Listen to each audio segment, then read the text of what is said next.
winging it as we go. You rolling? Yes, ma'am. Hi, this is Maureen O'Boyle from Extra, and we're here with Justine Priestly, who we've invited to come backstage to see the show. Join us. This is like a promo, like coming up, or Yeah. Hello, Metro Cafe. Come on in. All right. This is bothering me. Well, that doesn't look natural. There. It's That gonna. right? I mean, I can't. What if you kind of pull it? Yeah. You sit on it. Thank you. Can you believe this is an Armani jacket and all these strings hanging off of it? It's like, Wow. I don't know what the story is with that. Okie dokie. Okay, Justine. So, Maureen, have you been with Extra since the very beginning? Actually, I came here a year into its run. I came here a year into it. And you're a correspondent, right? And the weekend anchor of the Weekend Extra. So, what's the craziest story you've covered that you just had the most fun? Oh, wow. I think being on the set of the GoldenEye, of the new 007 movie, that was wild because we were there for probably 18-hour days and we had about 3 minutes to speak to Pierce Brosnan. And so we waited and waited, and then he'd walk away and would say, oh, it didn't get him. And so we literally sat in a outdoor, only covered by this little metal roof set, and it was freezing and it was cold and it was England, and that was kind of brutal. And English food, you're eating like blood pudding. And Yeah, actually we were just drinking coffee and hot tea, and that's about all we had for about 18 hours. So now you're making a pretty big move. You're going to New York for your own daytime talk show. Yeah, leaving the West Coast, we're going to be doing a show that's going to be a news-based talk show instead of relationship-oriented, which are more entertaining and the people are very animated. People are still going to be animated, but we're really going to focus on issues that are the underlying stories behind the big news events. If there's a big news story, and it's relating to children and their safety, we'll take that news story and then use that as our jumping off point to get into the discussion of the issue of, do we keep our children safe enough, and things like that. How do you feel about making this move? I mean, Extra seems like a pretty steady, solid gig, but the daytime thing is scary. So many people get canceled. There's so much competition. How do you deal with that? Well, I wouldn't get into this if I wasn't as confident about the production company that's backing me up, which is Warner Brothers, and the kind of show that we're going to do. I think if we were going to try to do reinvent Ricky Lake or something like that, then I wouldn't be too confident, because that's really not the kind of show I want to do. My background is really in news. So I know it's going to be a good show, and I know there's a real need out there. There's a void for women who want to walk away from an hour of television having learned something. I mean, it's fun to be entertained, but I think if we're going to spend an hour or two in front of the TV, part of that should be useful time. So are you aiming it specifically towards women? Yes, most daytime shows are really geared towards women, unless you're on ESPN or something like that. But so we're gearing it towards women between 25 and 54. But we're going to have topics that men will be interested in as well. Wow, it sounds like fun. It should be fun. So you're moving out to New York, you're taking family? I still have a house in New York. When I moved to California, it was sort of on a whim. I never really was willing to give up my life in New York, so I kept my house there. I have a little weekend place up in the country in upstate New York. So my heart has always sort of been torn between the two places, and I spent Christmas back there and have spent vacations back there. So I never was willing to completely dive into being an LA, California girl, because it just, the earthquake thing, all that kind of scares me. So yeah, so I'm happy to go home. It's really home to me now. Cool. And you were mentioning your Armani jacket with the threads coming off it. Can you believe this? I want to ask about the wardrobes. Do you pick your own stuff? Can you wear different designers and get different credits on each show? How does the whole thing work? Well, actually, we have a really incredible staff. Jackie Arthur and Vicki Trilling, our wardrobe stylist and assistant, they're incredible. They go out to the stores and they dig through everything that's new, sometimes old, and they put the outfits together for us. We also, if you're in the mood for something that's your own, we can bring it in from home. We don't get to keep all of the clothes, but most of it's purchased. Unlike New York, where you have so many stylists there, 7th Avenue, you just go down bar and have them clean and return them. In LA, most of the time you have to purchase them. So I don't get to keep all of them. Some of them I hope to buy back from Extra when I leave. Can I have this, please? A going away present? Yeah. Wow, that's cool. Well, thank you very much. Thank you. You're welcome. Good luck. See the show.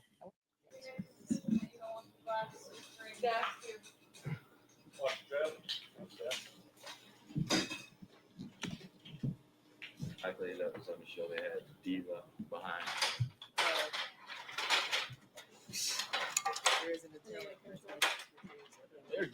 So we just watched the taping of the show. You guys were so excellent. Tell me, do you practice for hours those lines in your dressing room, or?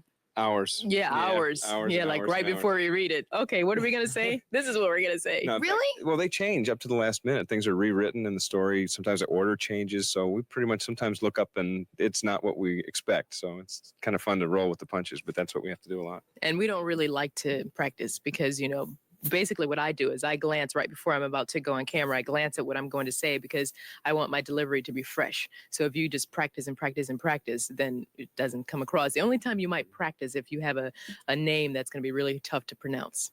Otherwise, just let it fly.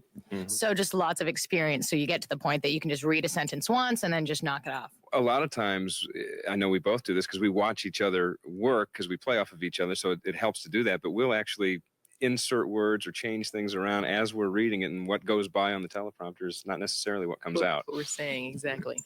And they not there for each other now? We'll find out after this.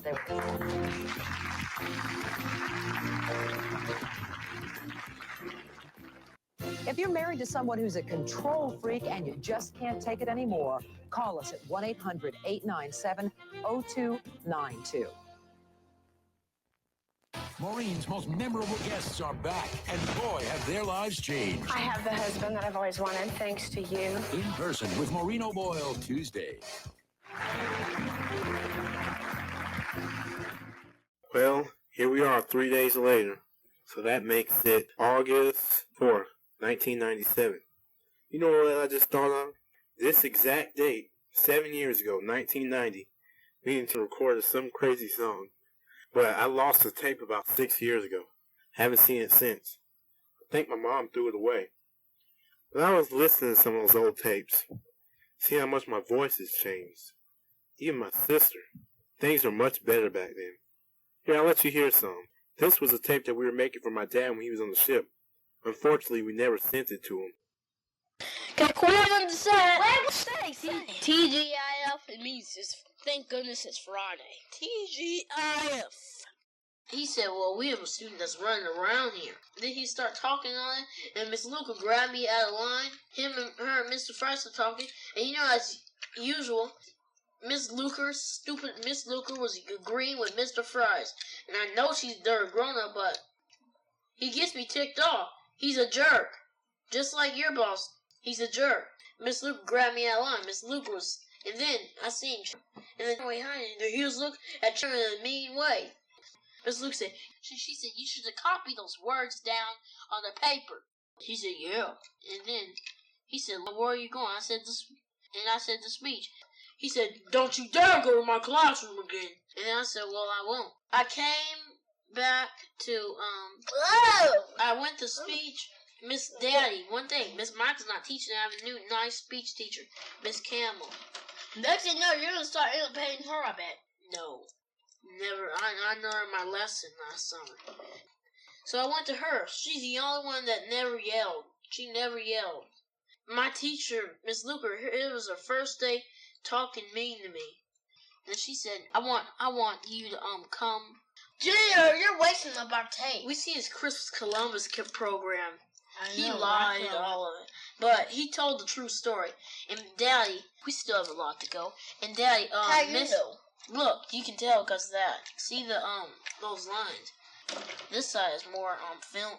There's more tape on it. And Daddy, and this is at the end of the day when I go home. He said goodbye. And then I didn't say nothing. Then he said, you better talk to me.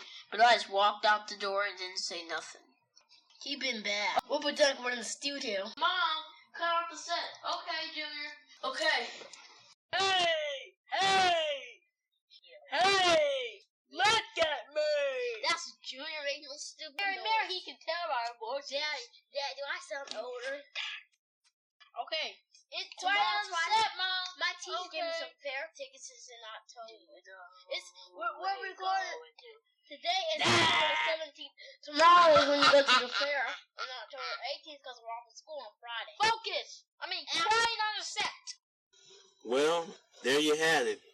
That was 6 years ago, back in 1991. You saw our voices change and stuff? Man, I was only 10 years old, and I think I was about 7 at that time. Things have changed a lot now. We've been through 2 elections since then. even the Olympics. George Bush was president then. Let's see, what else? Oh, that was an incident I had with my teacher, Mr. Fryers. I wasn't used to someone like him because he came from the Army. He was in the Vietnam War. And, you know, he was real strict and stuff. Stern-like, you know. I wasn't used to that kind of teaching. But he was a jerk at first, so I wasn't used to that. Now I think about it, I think he was one of the best teachers I ever had. He could be mean sometimes. He would say, yeah, I don't want to bark at you now. I wonder if I can say it anymore. You better talk to me. And what about that? I was trying to act like my teacher, and I was saying, hey. Let's see if I can say that. Hey, look at me. I don't sound the same. I'll be right back. I'm back at the mic. I wanted to have a little music in here. See if you can hear it. Well, I guess that says it all. I might as well start the tape back. Oh, this is Brian Adams. This is regular seating, or the tape that I have. This tape came out 13 years ago, 1984. And I was about 3 years old when it came out. Let's see. Well, I called the show Inperson. I'm trying to get their viewer mail address. I feel that this is something I have to do. It may sound kind of crazy, but this world's crazy anyway. I got the job at Burger King. I start work on Sunday, the 10th. But I don't know when I'm supposed to go and pick up my uniform. But this is my ticket to get to where I want to get to. I'm not saying I'm going to work at Burger King all my life. No way. No how. I asked my dad yesterday when we were on our delivery. We were delivering a sofa to this trailer. We had a hard time getting that thing in. I mean, it was hard. But we got it in. But I asked him, were trailers cheaper than apartments? He told me yes. So maybe I should live in the trailer for a little while, for about maybe 5 years or so. He said they rent about, I don't know, either rent or buy for around $4,000. That's not bad. Apartment may be cheaper up front, but you'll save more money in the long run. Just like cable, having cable and the satellite. Of course, we have cable. Oh, I wish I could get on the internet. I've never been on the internet. It's kind of funny, though. Living in the 90s and you haven't been on the internet. That's a big thing in the 90s. I always wanted to go on, but I never could. We have one on our computer at the store, but my dad didn't want to use it. He said it costs money to be online. Plus, the internet's dangerous, but I won't give him my real name. But that's how you can meet people, too. But some of those people are real psychos. Oh, I'm eating this cup noodles. Soup. Good. I'm in my room right now, sitting down, you know, just relaxing, something I don't get to do very often. School starts in 2 weeks. So went by fast, very fast. In fact, it seemed like yesterday I was just walking home from my last day of school.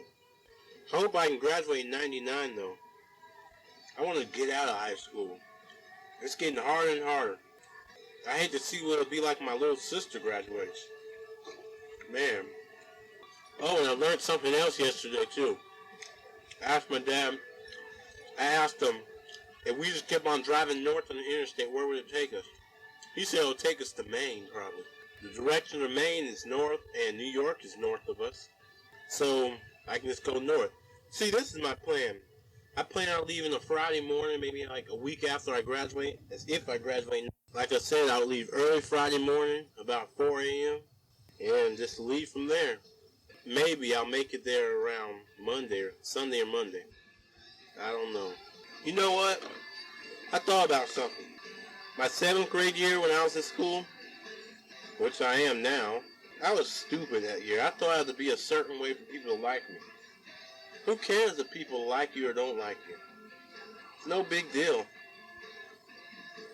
Because as long as you like yourself, that's what's good. And I like myself now. Back then I didn't. I didn't think highly of myself.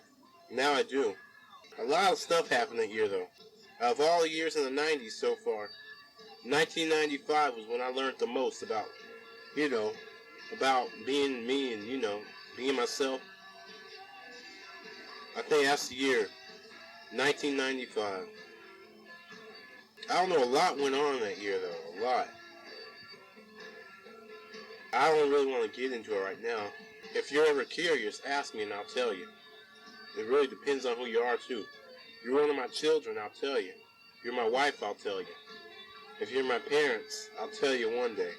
Or my sisters, I'll tell you one day. But that was I'd say January 28th, 1995. That night was a crazy night. I'll never forget that night. Now I got this job at Burger King. I'm going to try to save up for a car. That Ford Escort I want. They say Fords aren't good cars though, but I'd rather form my own opinion. I know it's not good, but I don't know, sometimes I can be stubborn. Oh yeah, and I also want to buy a video camera. I saw one for about $1,000. I think I might have told you that at the beginning of this tape. I'm going to get it. It's just going to take a lot of time and money. Furniture, all that stuff. But I don't really have a problem getting furniture. My parents can give me a good deal on it. But one problem though, how in the heck am I going to get that furniture all the way to New York? Seems kind of strange. For all I know, 2 years from now, I might want to stay here. Or I might want to move overseas. I don't know. But as of now, I don't want to live in Florida. New York, New York. Guess what? You won't believe this. I just came up with another song. The beat was in my head yesterday when I was on the delivery. And I just made it. And then I made magic. But I'll let you hear the beat. Just wait a minute. Hold on. Here it is. Sorry, that's the wrong one. This is it. Really. Can you hear it? Here, I'll add some guitar in it so you can hear it. 1, 2, 3, go.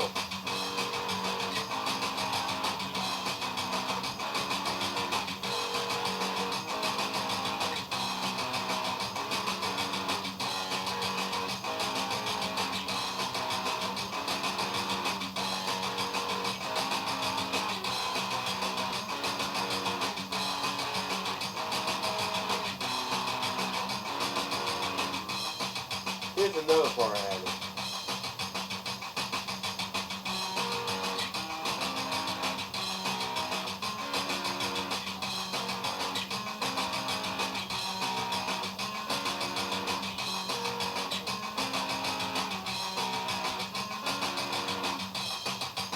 You like? I knew that